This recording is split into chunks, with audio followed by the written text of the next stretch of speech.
Well, we love our pets, and we're joined today by certified applied animal behaviorist Dr. Jill Goldman, who says that we really need to get to know our dogs better than we think. Yeah.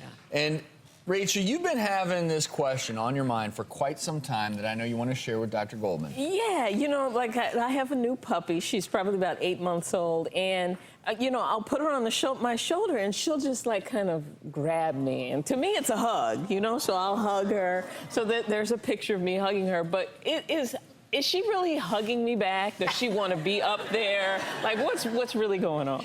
So I want to make sure that we know that sometimes a hug is a hug and sometimes it's a sign of affection. But to be clear, we love to show our affection to other people by cuddling them, by hugging them, by putting our face in their face and kissing them. This is not dog communication. When you hug a dog, they feel very threatened. They feel confined. They can't escape. And that puts them in a defensive mode. So the best thing to do is give them space, always give them a form of escape so they don't feel stressed. Because when you see a dog that's still like this, they're just tolerating the hug. They're not actually enjoying the hug. And you know, everybody's threshold is different. So it all depends on where you're gonna reach that threshold before the dog gets more aggressive. So you always wanna make sure you're reading the individual dog that you're dealing with. Is he stretching or does he have a question? My dog, Nala, hates hugs. She hates it when I'm holding her. Although she's getting better as she gets older.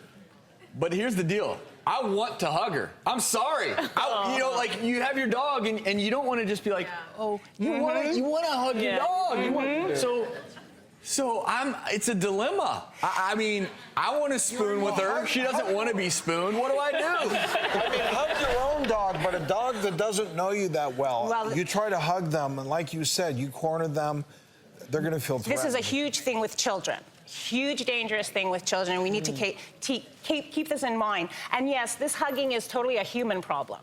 It's a human dog problem, but it's also a human problem. You need the couch time, not the dog.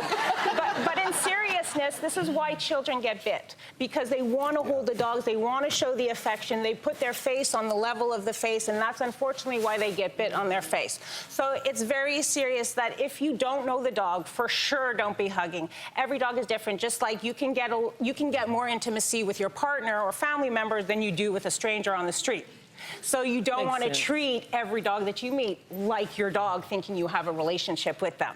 So you want to be very careful. That's actually a great way. You would never just go up to a random person on the street and start hugging them. You get bit. And so you don't hug your dogs?